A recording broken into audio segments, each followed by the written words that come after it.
Þá höldum við áfram í föstudagsþættinum og næst ætlum við að kynna okkur aðeins verkefni sem heitir Einn blár strengur og verið velkomnar til mín dömur. Takk fyrir. Byrjaðu bara aðeins að segja okkur frá þessu verkefni. Hvað er þetta og hvaðan kemur það? Já, Einn blár strengur er vitundavakning kynferðislegt ofbeldi gegn drengjum. Og þessi blá strengur stendur fyrir það að tala að rannsóknir sýna að 1 af hverjum 6 drengjum verði fyrir kynferðislegt ofbeldi fyrir 18 ára aldur, sína erlendar rannsóknir og engin ástæða til að draga eitthvað ef að sem minna hér sko. Og þessi eini blái strengur sem sagt, einn blár strengur á gítar, hann sem stendur fyrir einn dreng sem sagt, 1 af hverjum 6. Þannig að tónlistamenn hafa tekið þátt í þessu og spilað með bláan streng í gítarnum sínum. En þetta byrjaði í rauninni með því að ég fann þetta verkefni á netinu, þetta er semst á upprunnsinn í Bandaríkjunum, já, og ég fann þetta á netinu og hafði bara samband þarna út til þeirra og baða bara svona upplýsingar þetta. Og þeir voru svo almennilegir að senda mér strax hérna bláan streng og svona alls konar efni og ég var semst að kenna síðasta haust í námskeið sem heitir Sálarinn áfall og ofbeldi í heilbrigðisvísindum, þar sem Elísa var meðal annars nemandi. Og ég fór með þessa hugmynd inn í bekkinn eða inn í áfangan eða námskeiðið og svona að því ég svona ætlaði ekkert sjálf að fara að stað með þetta, ég ætlaði bara mér fannst þetta bara svo flott hugmynd og ákvað bara svolítið að senda boltan til nemendana í námskeiðinu og bara sagði þeim frá þessu hvort að það væri ekki til í að taka við þessu og gera eitthvað. Og það var svo rosalega góð viðbrögð í bekknum og öllum fannst þetta svo frábært. Þannig að við ákvaðum bara að þau eru ákvað að gera verkefni og það voru semst 2 hópar sem unnu verkefni, annars verið að kynna þýða svona spjöld sem verða síðan á ráðstefnunni og bækling og þannig að svo var bara ákveða að fara við vorum nú að vera meira svona ráðstefnu bara í haust, bara í lok námskeiðsins en þá var náttúrulega yfirmenn mínir á heilbrigðisvísindasviðinu sem að eiginlega bara ákveða að gera þetta bara svona stóri ráðstefnu í tilefni og 30 ára afmæli háskólans. Að þá er þetta nú svona afmælisdagskrá í gangi á sviðinu. Það eru ráðstefnur núna síðustu daga og svo er þessi ráðstefna á laugardaginn, 20. maí. Og hvers vegna tóku þið nemendur svona vel í þetta? Ég meina þetta er bara svo frábært verkefni og bara svo hugmyndin að þessu er svo frábær. Hún næri þessu til fólks að vera með hana bláa streng sko. Og einhvern veginn þegar við byrjum þá varum við bara að hugsa svona já, gerum eitthvað úr þessu. Svo var þetta bara miklu stærra en við ætluðum í upphafið sko. Og við gerum þessa Facebook síðu sem heitir Einn blár strengur og svo bara fórum við að tala við tónlistafólk og Magni var fyrsti til að setja sérst af tónlistafólki og svo var Skálmöld. Þeir settu og spiluðu meira þess að úti í tónlistafélaginu með þessa strengi. Og einhvern veginn það bara vatt þetta upp á sig og fólk bara hafði mikinn áhuga á þessu. Og svo líka því að ég er að byrja á rannsókn fyrir meistaraverkefni mitt sko. Þar sem ég ætla að fjalla sem sagt sjálfsvígshugsanir og tilraunir meðal karlkyns þolenda kynferðisofbeldis. Og þá er ég bara að taka viðtöl við karlkyns þolendur. Ég er búin að fá 2 viðmælendur og vantar 5 í viðbót. En ég er náttúrulega bara alveg á byrjunarstigi, ég á alveg heilt ár eftir. Þannig að þetta tengist alveg svona þessu öllu, þannig að maður er bara komin á kafi í þetta og mér finnst þessi ráðstefna svo flott og það bara svo flott fólk sem er að fara að koma og tala og bara mikilvægt aðeins að Akkur ætlaði að sé að við lítum einhvern veginn eða svona í umræðinni þurfa að taka sérstaklega kynferðislegt ofbeldi gegn karlmönnum eða drengjum út fyrir sviga? Sko, eftir því allar þessar rannsóknir sem ég er búin að vera að kafa í fyrir mína til dæmis, þá er svo rosalega mikið og ég hef bara séð það sérstaklega bara síðustu vikur að rauði þráðurinn er þessi skömm og karlmennsku ímynd sem hefur áhrif á það hvort og hvenær þeir segja frá og hvaða viðbrögð þeir eru að fá sko. Og það virðist einhvern veginn bara, og ég meina við sjáum þetta bara í alls konar þáttum, bíómyndum, umræðum á samskiptamiðlum og fjölmiðlum.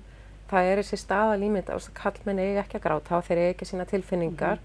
Það er nú ekki langt síðan að ákveðin aðili segja sögu sína í blaðinu hann hafi orðið fyrir nauðgun og kommentakerfin sko, ég trúði ekki að ég væri að lesa þetta í dag. Að fólk að gera lítið, það er líka við sagt bara, það er ekkert að nauðga karlmenn. Þannig að bara kallmenn eiga að vilja kynlíf alltaf með hverjum sem hvenær sem annars eru þeir bara sissís. Þeir umræða sko og þeir upplifa mikla skömm og þeir segja sko, þeir upplýsingar, við semst að fá 2 erlenda fyrirlesara á ráðstefnuna á laugardaginn, það eru þessi einn frá Ástralíu og einn frá Bretlandi sem eru upphafsmenn af þessum átaki þar í landi og þar eru þeir með í báðalöndunum með sérstaklega bara svona miðstöð fyrir kallmenn. Þeir eru með semst Survivor Manchester og Living Well og í þessum löndum og þar geta kallmenn komið eða hringt inn og þeir eru með online þjónustu fyrir þá og þeir segja bara að það er svo mikil skömm sem fylgir þessu kallmennum. Þeir segja ekki frá og það tala bara að sko fæstir kallmenn segja frá og ef þeir gera þá það bara fullorðinsárum að þeir eru hálfpartinn svona komnir einhver þrot og þeir segja að það eins og Elís er að fara að rannsaka hjá okkur með sjálfsvígshugsanir og sjálfsvígstilraunir að þannig eru sjálfsvíg algengasta dánarorsök ungra kallmanna í Íslandi og þeir rannsóknir sýna bara að þessi menn sem lenda í þessu eru með hugsanir, sjálfsvígshugsanir og það má alveg velta fyrir sér hvort að og það á ráðstefnunni er einmitt ein móðir, hún Sigurþóra Bergsdóttir sem ætlar að koma og vera með erindi, segja frá sinni reynslu. Hún missti son sinn fyrir ári síðan, 19 ára gamlan, hann Berg, sem tók líf sitt eftir að hafa lent í kynferðislegu ofbeldi. Og hann sagði engum frá, vinir hans vissu ekkert af þessu og þetta stóð yfir í allan 2 ár og það vissi engin neitt fyrir að lögreglan komst, þessi maður var kærður, þá komist þeir í gögn. Þannig og eftir að þau vissi þetta þá máttu þau engum segja frá. Sko. Þannig að þetta er það ofboðslega þöggun. Nákvæmlega. Og þar eru, ég sá hérna í bæklingnum algengar mýtur, hvað er ekki satt kynferðisofbeldi. Ef að maður bara rétta aðeins. Af því að eins og því nefni greinilega þá getur það breytt öllum heiminum að segja frá. Það er... Við, ég og Hrafnhildur Gunnþórsdóttir sem er með mér í þessu átaki við gerðum bækling og notuðum sko fyrirmynd frá þeim Moonblue String og það er bara ef ég nefni eitthvað sko og þetta er bara það sem er svona algenga mýtur sko eins og að kynferðisleg misnotkun minna skaðileg fyrir stráka en stelpur og ef strákur upplifir kynferðislega örvun meðan misnotkun á sér stað hlýtur hafa líka það sem átti sér stað og þetta er bara alls konar og strákar sem verða fyrir kynferðisleg misnotkun muni sjálfir misnota aðra. En þú veist, það eru bara engar rannsóknir sem styðja þetta sko. En þetta er eiginlega það sama og tengist nauðgunum á konum eða kynferðislegri misnotkun, sérstaklega þetta varðandi kynferðislega örvun sem að virðist vera svona eitthvað af því sem hefur lítið verið rætt og jafnvel hjá sko börn í ofbeldi gegn börnum. Já, algjörlega. Af hverju þurfum við ekki að ræða þetta?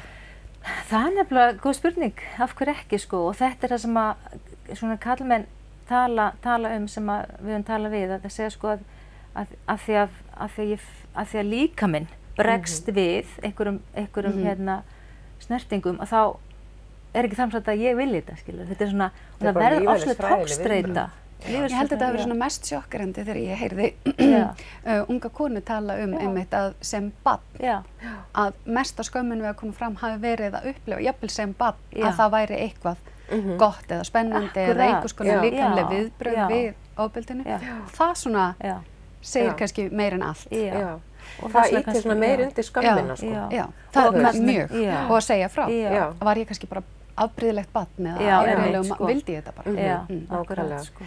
En frábært framtak og þessi ráðstefna, þetta er náttúrulega stór viðburður og frábært að fá þessa sérfræðinga hingað og að Háskólann á Akureyri og ekki síst nemendur. Ég tek nú ofan fyrir ykkur að þið grípi boltan svona vel. Og þú veist, án þeirra hefði þetta ekkert orðið þegar ég var ekkert að fara ein, en bara því að þau tóku við þessu að þá bara, þú veist, þá gerðist þetta og það var svo frábært að geta séð, og eins og við erum með heimasíðu líka sem einn nemandi gerði, sem heitir alltumofbeldi.is og það var líka hugmynd sem við vörpum fram að það væri frábært að gera heimasíðu þannig að nemandi er að gera heimasíðuna bara í sínu námi og þær eru að vinna verkefni þannig að bara svo frábært að fá tækifæri til þess að vera að kenna fólki sem er svona opið fyrir svona krefjandi verkefnum og það er ofsalega gefandi og svo verðum við með vinnusmiðju á mánudaginn þess að þessi 2 erlendu fyrirlesarar menn ætla að vera með bara allan daginn vinnusmiðju þar sem þeir ætla að fara í gegnum það hvernig á að vinna með kallmenn sem þolendur kynferðisofbeldis þannig að þetta er bara ótrúlega